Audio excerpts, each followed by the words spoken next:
सेओरे अनेक पोषक तत्व भरी रही जथा potassium, phosphorus, magnesium, vitamin C, vitamin B6 आदि।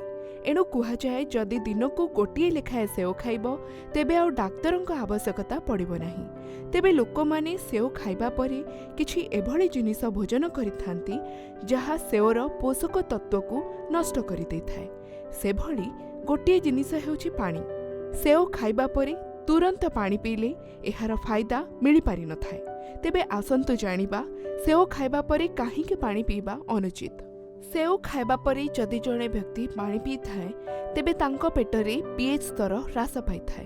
पीएच स्तरर अर्थ हेउछि एसिडिक। एभଳି स्थिति रे जेतेबेले जणे व्यक्ति सेओ सेवन करिथाए ओ तापरे पानी पिए तेबे सेथिरे थिबा प्राकृतिक सुगर ओ ईस्ट एसिड को पतला करिदिए, फଳରେ पेटरे समस्या बुझी थाए। सेओ खाई सारिबा परे जदि पानी पिया जाए तेबे एसिडिटी समस्या उपजी पारे। एहा सह छाती रे पोड़ा चला होई पारे।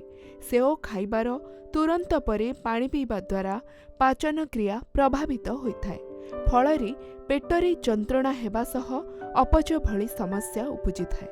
सेओ खाई सारिबा परे पानी पीले बांती, झाड़ा, कब्ज भଳି समस्या होई पारे।